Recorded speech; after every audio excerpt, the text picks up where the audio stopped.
Бәріңе сәлем. Бүгін мен сіздерге Черный остров фильмін айтып беремін. Йонас есімді жас жігіт ата-анасымен бірге ит тістеген әжесінің жерлеу рәсіміне қатысады. 4 айдан кейін Йонастың ата-анасы көлікке мініп, әкесінің атасы Фредерикпен қарым-қатынасы туралы сөйлеседі. Кенеттен қарсы беттен көлік шығып, әкесі соқтығысудан аулақ болу үшін ағашқа соғып арыққа құлайды. Апаттан ешкім аман қалған жоқ. Келесі күні Йонас ата-анасының желеу рәсімін өткізеді.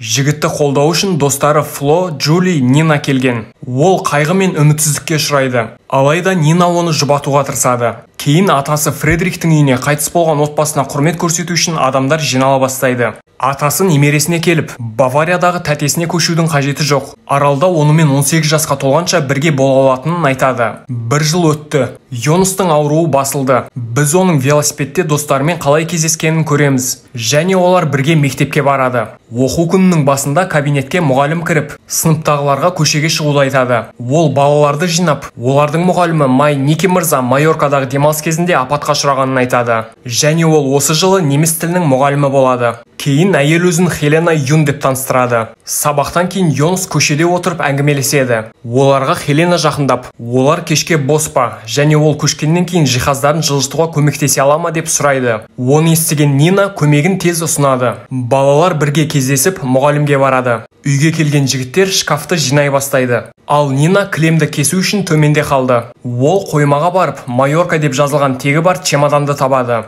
Кенеттен Хелена келіп, қыз мұнда не іздеп жатқанын сұрайды. Нина өткір ағаш қажет деп жауап береді. Әйел қызға қажетті затын береді, және Нина жұмысына кетеді. Хелена әлі күнге дейін чемоданның тегін алып тастауды ұмытып кеткенін байқайды. Жоғарғы жақта ұлдар шкафты аяқтайды. Бірақ аяғынан қан ағып тұрған Нина кіреді. Ол қатты жарақаттанған. Фло оны ауруханаға алып кетеді. Барлығы кеткеннен кейін Хелена қоймаға оралып, чемоданның тегін жұлып алады. Сол түні үстелде отырған әйелдің алдында Йонастың суреттерін көреміз. Шамасы ол оны аңдып жүрген сияқты. Ол барлық суреттерді жинап раковинада өртеп жібереді. Келесі күні таңертең Йонас жағажайда Хеленаны кездестіреді. Ол да таңертең жүгіреді екен. Олар әңгіме бастайды. Және мұғалім Нинамен жүретініне қызығушылық танытады. Ал жігіт теріс жауап береді. Сабақ аяқталғаннан кейін Нина көмек алу үшін Йонастың үйіне келеді. Келесі сабақта Нина өз жұмысын оқиды. Хелена қыздың өзі жазбағанын түсінеді. Бұл туралы Йонастан сұрайды. Ол көмектескенін мойындайды. Ұстаз үнемі таңданысын білдіріп, жігіттің өнерлі екенін айтады.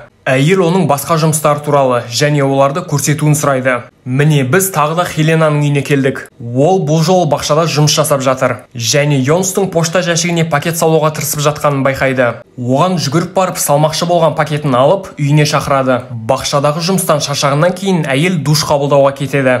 Ал жігіт оны есіктен бақылайды. Бірнеше сағаттан кейін Хелена Йонастың соңғы жұмысын аяқтады. Йонас Хеленаның көзіне жас алғанын байқайды. Жігіт әйелдің жүзіндегі жасты сүртіп жатқанда олар сүйіседі. Мұның арты басқа нәрсеге ұласады. Келесі күні таңертең Йонас мектепке бара жатқан жолда Хеленамен кездеседі. Мұғалім оған болған оқиғаның қателік екенін айтады. Олар жолда ақырын Нинаның жанынан өтеді. Нина көргеніне таң қалады. Сабақ барысында Джули мен Нина мұғалімнің оғаш әрекетін байқайды. Сабақ аяқталғаннан кейін қыз өлеңді өзі жазбаған мойындайды. Сыртқа шығып ол бұл туралы Йонасқа айтады. Келесі көріністе Нина жігітке ата-анасының үйін жинауға көмектеседі. Йонас олардың жоқтығын есіне алып жылайды. Оны Нина құшақтай бастайды және олар сүйіседі.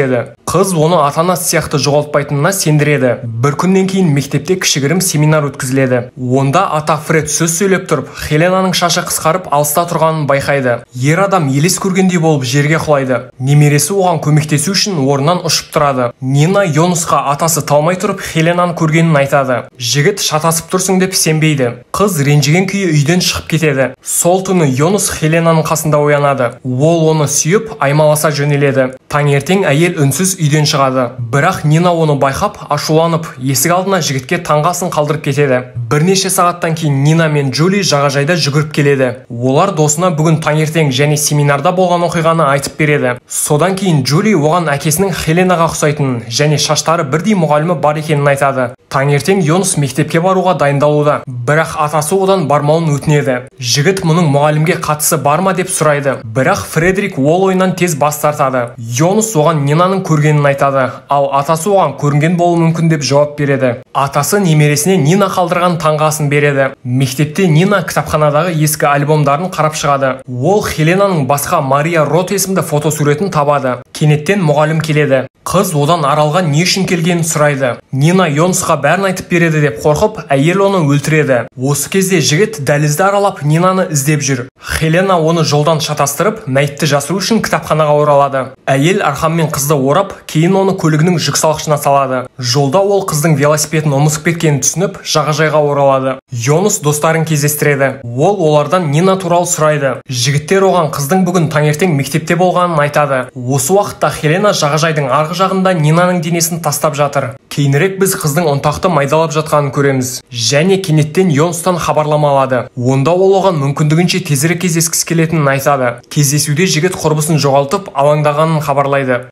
Хелена қыздың таңертеңгі көргенінен қызғанып жатқандығына сендіреді. Сондықтан ол дос болып қалуды ұсынады. Алайда Йонс мұндай ұсыныспен келіспейді және мұғалімді сүйеді. Олар түнді бірге өткізеді. Келесі күні таңертең Фредерик немересін оятып, оған Нинаның денесі жағажайдан табылғанын хабарлайды. Олар сонда келгенде далада қайғырып жатқан Нинаның анасын көреді. Ал шал қайтадан есінен танып ауруханаға жеткізіледі. Кейінірек Йонс пен Фло Нинаның өлімі кездейсоқ емес екенін түсінеді. Мектеп кітапханасында Джули жігіттерге өзінің болжамы туралы айтады. Олар журналдарды ақтара бастайды және олардың бір беті жетіспейтінін түсінеді. Содан кейін олар мектеп веб-сайтынан ақпарат табуға тырысады. Олар Фредериктің Мария Ротпен бірге түскен суретін көреді. Жігіттер оның суға батып кеткенін біледі. Осы уақытта Хелена ауруханаға Фредерикке барады. Шал оған қорқынышпен қарайды. Фредерик оның әкесі болып шықты. Әйел оны анасын өлтірді деп айыптайды. Ол онымен де анасымен де болғысы келмеген. Сондықтан әйел кек алу үшін оралды. Ол бұрынғы кісі өлтірулерін мойындайды. Келесі күні таңертең Йонсты жедел жәрдем көлігі оятады. Олар атасын үйіне жеткізеді. Осында Хелена да келеді. Жігіт оның сырын біледі. Оған сенімсіздікпен қарап, оның мұнда не істеп жүргенін сұрайды. Содан кейін ол оның анасының есіміне қызығушылық танытады. Бірақ олардың әңгімесін Флоның қоңырауы үзеді. Әйел оған жауап беруін сұрайды және бәрін кейінірек айтатынына сендіреді. Хелена үйге кіріп кофе қайнатады. Йонстың шын аяғына ұнтақты құяды. Фредерик мүлдем дәрменсіз. Әйел оны терезеге әкеліп, не болып жатқанын қарауға мәжбүр етеді. Ол Йонсқа кофе беріп, өзінің анасының Йонстың атасымен қарым-қатынаста болғанын айтады. Не істесе де Хелена оның тәтесі. Жігіт ұнтақтың әсерін сезіне бастайды және есін ақырын жоғалта бастайды. Алжыған әйел оны суға батыруға тырысады. Ал Йонс соңғы күшімен Хеленаны тормен ұрып үйге қарай жүгіреді. Фредерик еденде жатып, Марияның оған қалдырған хатын ұстап тұрды.